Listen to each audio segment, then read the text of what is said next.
Motor car और rent free accommodation परक्विजेस देखे, आज हम बचे हुए परक्विजेस देखेंगे। ठीक है, let's start with it. Perquisite taxable in case of specified employees. Now question comes, what is mean by specified employees?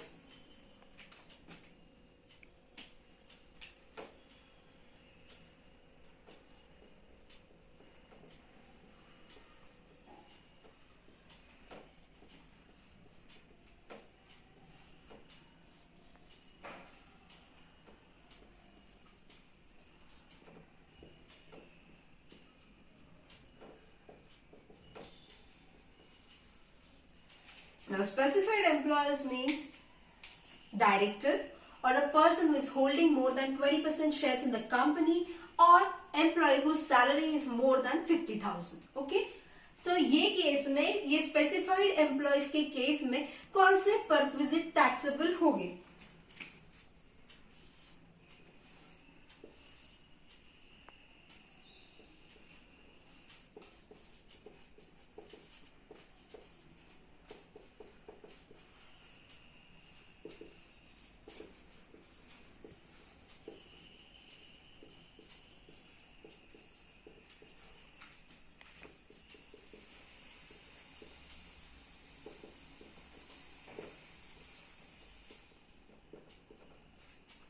First है डोमेस्टिक सर्विसेज, लाइक है गार्डनर, स्वीपर, मेड है। अगर वो सर्विसेज कंपनी एम्प्लॉय को प्रोवाइड कर रहा है तो वो केस में taxable perquisite will be amount paid. ठीक है, जितना एम्प्लॉयर पे करेगा that will be taxable as a perquisite in the hands of employ. Moving ahead, gas, water, electricity, इसमें own sources, not own sources. ये case में gas, water, electricity अगर own source है तो in that case manufacturing cost will be the amount of perquisite that will be taxable in the hands of employee, whereas if it is not own sources then the actual amount paid will be the amount of perquisite। जितना employer pay करेगा उतना employ के हाथ में taxable हो जाएगा, और अगर एम्प्लॉयर का खुद का ही वो सर्विस है तो जितनी मैन्युफैक्चरिंग कॉस्ट लग रही है वो एम्प्लॉय के हाथ में टैक्सेबल हो जाएगी। फिर आता है एजुकेशन फैसिलिटी पे। देखो एजुकेशन फैसिलिटी में अगर एम्प्लॉयर एम्प्लॉय को ट्रेनिंग दे रहा है तो वो एग्जम्प्ट होता है, वो टैक्सेबल नहीं होता। दूसरी बात आती है, अगर employer provide education facility in a school owned by employer का ही स्कूल है, उसमें एजुकेशन फैसिलिटी दी जा रही है किसको? एम्प्लॉय के बच्चे को। यहाँ पे क्वेश्चन है, अगर दूसरा कोई फैमिली मेंबर है तो वो उसमें टैक्सेशन अलग होगा, उस केस में पूरी अमाउंट टैक्सेबल हो जाएगी। बट ये केस में उसका खुद का एम्प्लॉय का चाइल्ड अगर जा रहा है स्कूल में, that school is owned by employer, in that case taxable perquisite will be amount exceeding ₹1000।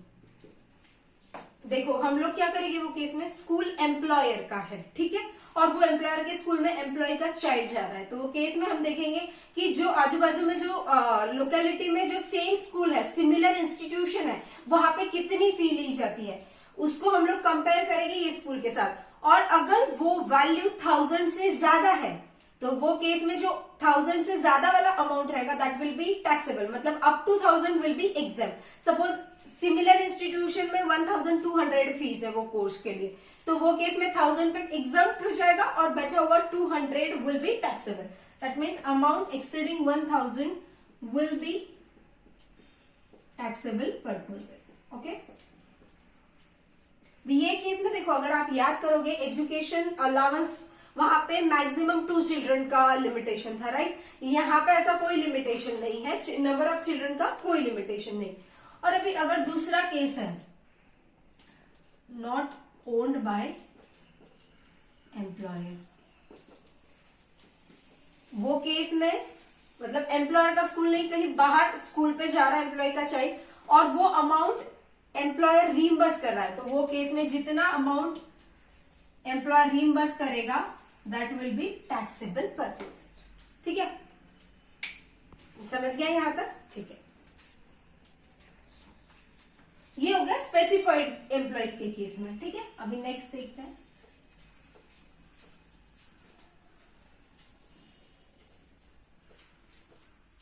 तो नेक्स्ट परपोजिट है यूसेज ऑफ असेट। यहाँ पे क्या है, मतलब एम्प्लॉयर अपनी असेट यूज करने दे रहा है एम्प्लॉय को, ठीक है। वो केस में उसका वैल्यूएशन कैसे होगा? फर्स्ट है उसमें कंप्यूटर और लैपटॉप। अभी कंपनी ने, एम्प्लॉयर ने लैपटॉप या कंप्यूटर यूज करने को दिया एम्प्लॉय को, तो वो केस में value of perquisite will be निल। अभी अगर even if it is use for personal purpose, तो भी ये क्या हो जाएगा, उसकी वैल्यू नील ही रहेगी। मतलब आपको कंप्यूटर और लैपटॉप दिया गया, मतलब एम्प्लॉय को, तो वो पर्सनल यूज के लिए यूज करो या फिर ऑफिस पर्पज के लिए यूज करो, दोनों केस में value of perquisite will be nil. Second है उसमें other than computer, laptop, motor car. अभी कंप्यूटर, लैपटॉप और मोटर कार, क्योंकि मोटर कार का यूसेज हमने ऑलरेडी देख लिया है लास्ट लेक्चर में परपोजिट में, राइट। तो अभी अदर देन कंप्यूटर, लैपटॉप या मोटर कार एम्प्लॉयर ने यूज करने दी, तो वो केस में वैल्यूएशन कैसे होगा? उसमें दो केसेस हो सकते हैं, एक तो वो असेट एम्प्लॉयर का रहेगा, या सेकंड केस है एम्प्लॉयर ने ही वो हायर करके आपको दिया रहेगा, राइट। तो वो केस में ओन्ड एंड हायर्ड। तो अगर वो असेट एम्प्लॉयर का ही है और आपको यूज करने दिया, तो वो केस में valuation will B 10% of original cost of asset, ठीक है। ये अगर आपको याद आता होगा तो हमने देखा था फर्निश रेंट फ्री अकोमोडेशन अगर दिया जा रहा है तो फर्नीचर की वैल्यू हम 10% of original cost of asset लेते थे, राइट। और अगर उसने खुद ने, एम्प्लॉयर ने हायर करके फिर एम्प्लॉय को यूज करने दिया, तो वो केस में valuation will be the amount paid by employer as a higher charges, that will be the value of purpose, ठीक है। अभी मैंने यहाँ पे बात की यूसेज के बारे में, राइट। अभी मैं बात करूंगी ट्रांसफर ऑफ असेट।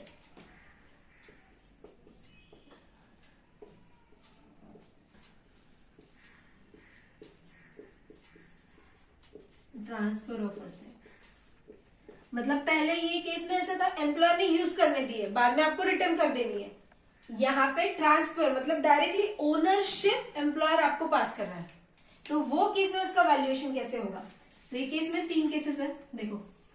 पहले तो कंप्यूटर, लैपटॉप या फिर अदर इलेक्ट्रॉनिक गैजेट्स, राइट। फिर दूसरा मोटर कार, और फिर other than computer, laptop and motor car. तो ये केस में वैल्यूएशन कैसे होगा? अभी फर्स्ट है कंप्यूटर, लैपटॉप, इलेक्ट्रॉनिक गैजेट, वो केस में उसका वैल्यूएशन होगा actual cost minus depreciation at the rate of 50% WDV method. ये इससे उसका वैल्यूएशन होगा, मतलब जितने साल यूज किया है उतना डेप्रीसिएशन माइनस कर देंगे एक्चुअल कॉस्ट में से। और मतलब सपोज कंप्यूटर में कंपनी ने अभी लिया, ये साल लिया, 1 साल के बाद डायरेक्टली उसकी ओनरशिप एम्प्लॉय को ट्रांसफर कर दी, तो वो केस में उसका वैल्यूएशन कैसे होगा? हम उसके एक्चुअल कॉस्ट ले लेंगे और साल भर का डेप्रीसिएशन, क्योंकि 1 साल पहले ही मैंने लिया, तो फिर जो भी WDV आएगी, जो भी वैल्यू आएगी, that will be the amount of perquisite that will be taxable in the hands of employee, ठीक है। अभी मोटर कार का केस है, तो वो केस में क्या, actual cost minus depreciation at the rate of 20% WDV, जिसको हम, ठीक है, और जो भी वैल्यू आएगा दैट विल बी, अभी मोटर कार के केस में डेप्रीसिएशन का रेट हमको 20% लेना है, और एक्चुअल कॉस्ट में से जितने भी साल यूज किए उसका डेप्रीसिएशन माइनस करेंगे, और जो भी वैल्यू आएगा that will be the value of purpose. और अगर अदर देन ये तीनों है, कंप्यूटर, लैपटॉप, इलेक्ट्रॉनिक गैजेट और मोटर कार छोड़ के अगर कुछ है, तो actual cost minus depreciation at the rate 10% SLM method, मतलब ये क्या है, WDV मेथड में क्या रहता है, जो भी WDV आती है उस पर हम डेप्रिसिएशन चार्ज करते हैं, राइट। SLM मेथड में क्या है, एक्चुअल कॉस्ट पे ही डेप्रिसिएशन चार्ज होगा। मतलब अगर 10,000 का एसेट है तो हर साल उसका डेप्रिसिएशन 10,000 का 10% 1000, हर साल डेप्रिसिएशन का value will be the same, right. SLM में क्या करता है, पूरी वो कॉस्ट है divided by useful life of that asset, you will get the amount of depreciation, तो उसको बोलते हैं SLM मेथड। तो SLM मेथड से डेप्रिसिएशन और जो भी वैल्यू आएगी that will be the amount of asset, the amount of perquisite that will be taxable in the hands of employee. ठीक है, ये हो गया यूसेज के बारे में, ट्रांसफर ऑफ असेट के बारे में। ठीक है, अब बात करते हैं नेक्स्ट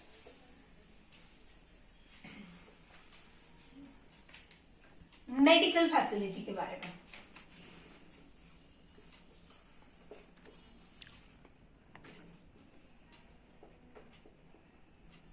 एम्प्लॉयर एम्प्लॉय को मेडिकल फैसिलिटी प्रोवाइड कर रहा है, राइट। तो केस में ऐसा हो सकता है एम्प्लॉय इंडिया में ही अपना इलाज करवा ले या आउटसाइड इंडिया जाके करवाए, राइट। आउटसाइड इंडिया, बराबर। अभी आउटसाइड इंडिया सपोज वो जा रहा है ट्रीटमेंट के लिए, ठीक है, तो वो केस में क्या हो जाएगा, टैक्सेबल परक्विजिट कौन से रहेंगे और एग्जेम्प्ट कौन से रहेंगे वो डिस्कस करते हैं। ठीक है, तो पहली चीज आती है ट्रैवल करना पड़ेगा, आउटसाइड इंडिया जाना है, वहां पे स्टे रहेगा और फिर ट्रीटमेंट हो जाएगी, बराबर। तो ट्रैवल की बात है, हो सकता है एम्प्लॉय के साथ और उसको कोई कंपनी देता हो, तो 2% के लिए स्टे भी 2% का ही रहेगा, सिर्फ ट्रीटमेंट एम्प्लॉय की होगी, राइट, 1%। तो ये केस में ट्रैवल का एक्सपेंडिचर सपोज एम्प्लॉयर एम्प्लॉय को दे रहा है, ठीक है, तो वो केस में कितना अमाउंट टैक्सेबल होगा, कितना अमाउंट एग्जेम्प्ट होगा। तो अगर एम्प्लॉय की gross total income is up to 2 lakh है, 2 लाख या उससे कम है before including this travel expenditure, तो वो केस में पूरा के पूरा जो उसको एक्सपेंड अमाउंट मिलेगा फ्रॉम एम्प्लॉयर, तो वो पूरा परक्विजिट एग्जेम्प्ट हो जाएगा। ठीक है, हाँ, लेकिन अगर ग्रॉस टोटल इनकम 2 लाख से ज्यादा है तो फिर टैक्सेबल हो जाएगा। ग्रॉस टोटल इनकम, अगर आपको याद होगा फर्स्ट लेक्चर में पांचों हेड मिला के जो इनकम आता है वो हो जाता है ग्रॉस टोटल इनकम। ठीक है, अभी स्टे के बारे में, स्टे और ट्रीटमेंट। अभी जो फॉरेन रेमिटेंसेस होते हैं वहां पे RBI का कंट्रोल होता है, राइट। तो यहाँ पे एग्जेम्प्ट कितना रहेगा, जितना RBI ने लिमिट बोला रहेगा, तो exempt subject to RBI limit. आपको समझ गया होगा RBI क्यों पिक्चर में आया, ये फॉरेन रेमिटेंस की बात हो रही है, बराबर, आउटसाइड इंडिया। और ट्रीटमेंट के लिए भी same, exempt subject to RBI limit. जितना भी ट्रीटमेंट के लिए पैसा लगा, सपोज RBI का लिमिट 10,000 तक अलाउड है, 1 लाख तक सॉरी, और 2 लाख रुपीज दे दिए, तो अभी जितना RBI का लिमिट अप टू 1 लाख उतना एग्जेम्प्ट हो जाएगा और बचा हुआ 1 lakh will be taxable as a perquisite. ठीक है, यहाँ पे exempt subject to RBI limit same. अभी इंडिया में, इंडिया का अगर केस है तो देखो, अगर हॉस्पिटल एम्प्लॉयर का ही है, हॉस्पिटल ओन्ड बाय एम्प्लॉयर, तो वो जो भी मिलेगा वो पूरा, मतलब एम्प्लॉयर का हॉस्पिटल है, वहीं पे एम्प्लॉय की ट्रीटमेंट हो रही है, तो जितना भी खर्चा लग रहा है वो एम्प्लॉयर पे करेगा, तो वो केस में पूरी अमाउंट एग्जेम्प्ट हो जाएगी। फिर गवर्नमेंट हॉस्पिटल है और वहां पे एम्प्लॉय ने ट्रीटमेंट ली और वो अमाउंट एम्प्लॉयर ने रिम्बर्स कर दिया, तो वो केस में वो अमाउंट भी गवर्नमेंट हॉस्पिटल के केस में भी एग्जेम्प्ट हो जाएगा। तीसरा केस है लोकल अथॉरिटी का हॉस्पिटल है या फिर कमिश्नर CCIT अप्रूव्ड हॉस्पिटल है, वो केस में भी अगर ट्रीटमेंट लिया है तो वो केस में भी उतना अमाउंट विल बी एग्जेम्प्ट। तो इसका मतलब क्या, अगर कहीं बाहर, ये सबको छोड़ के, गवर्नमेंट हॉस्पिटल, एम्प्लॉयर का हॉस्पिटल छोड़ के एम्प्लॉयर कहीं बाहर से ट्रीटमेंट ले रहा है और मतलब प्राइवेट हॉस्पिटल्स है और वहां का अमाउंट अगर एम्प्लॉयर ने रीइंबर्स किया है तो that amount will be taxable in case of medical facility in India. Understood? ठीक है,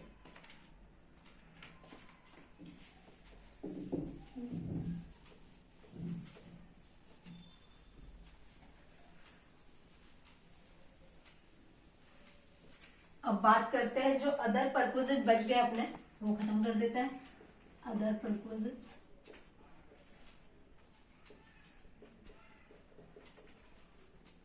देखो अगर कुछ भी एम्प्लॉय का ऑब्लिगेशन है और वो एम्प्लॉयर पे कर रहा है तो that amount will be taxable in the hands of employ.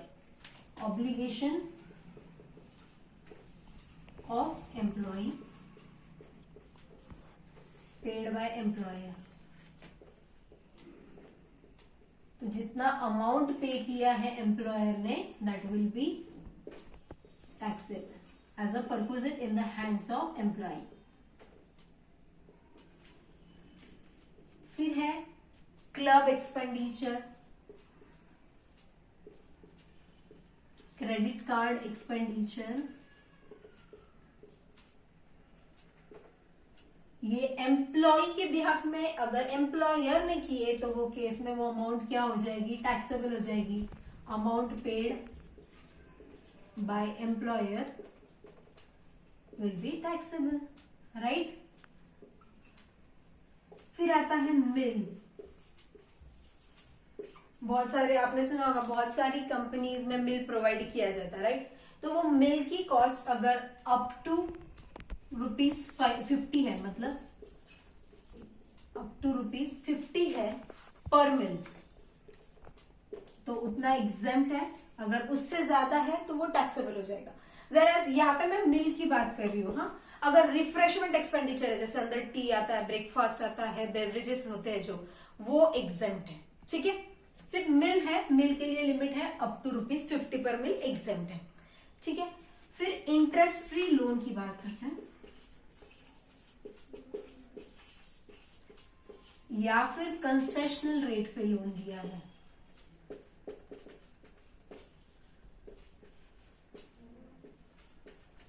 मतलब जैसे अभी एसबीआई का रेट है, स्टेट बैंक ऑफ इंडिया का rate will be considered as a standard rate for computation of perquisite. तो जैसे एसबीआई का रेट अभी चल रहा है 10.5% हाउसिंग लोन पे, ठीक है। और अगर एम्प्लॉयर ने 7.5% पे लोन दे दिया, तो ये जो दोनों का गैप है 10.5 माइनस 7.5 दैट इज 3.5% हम लोग लोन की अमाउंट पे कैलकुलेट करेंगे और that amount will be taxable in the hands of employee. ये कंसेशनल रेट का था, ठीक है, 3% का, सॉरी 3.5 नहीं, 10.5% माइनस 7.5%, तो ये 3% हो जाएगा, राइट। इतना इसके हाथ में, एम्प्लॉय के हाथ में टैक्सेबल हो जाएगा अगर कंसेशनल रेट है। और अगर फ्री लोन दिया है, इंटरेस्ट फ्री लोन दिया है, तो वो केस में एसबीआई का जो भी रेट होगा, एसबीआई का जो भी इंटरेस्ट रेट होगा, तो वो हो जाएगा, टैक्सेबल हो जाएगा in the hands of employee, ठीक है। फिर लास्ट में बात करते हैं गिफ्ट की। गिफ्ट देखो, अगर एम्प्लॉयर ने गिफ्ट दिया इन कैश या चेक में, ठीक है, तो वो केस में फुल्ली टैक्सेबल हो जाएगा। बट हाँ, अगर इन काइंड दिया, गिफ्ट इन काइंड दिया, ये हमारा कैश में था, बराबर, और अगर इन काइंड दे दिया तो वो केस में अप टू ₹5,000 जो है वो एग्जेम्प्ट हो जाएगा, और उससे ज्यादा रहा तो क्या हो जाएगा, टैक्सेबल हो जाएगा, ठीक है। ये होगा अदर परक्विजिट। तो हमने क्या देखा, पहले लास्ट लेक्चर में देखा था rent free accommodation, motor car. अभी हम लोगों ने देखा स्पेसिफाइड एम्प्लॉयज के लिए कौन से परक्विजिट टैक्सेबल है, फिर usage of movable asset, transfer of movable asset, और ये अदर परक्विजिट और मेडिकल फैसिलिटी परक्विजिट, ये हम लोगों ने आज के लेक्चर में कवर किया है। तो अभी हमारा परक्विजिट पार्ट खत्म हुआ। नेक्स्ट लेक्चर में हम रिटायरमेंट बेनिफिट देखेंगे, जो कि that will be the component of the salary. Thank you.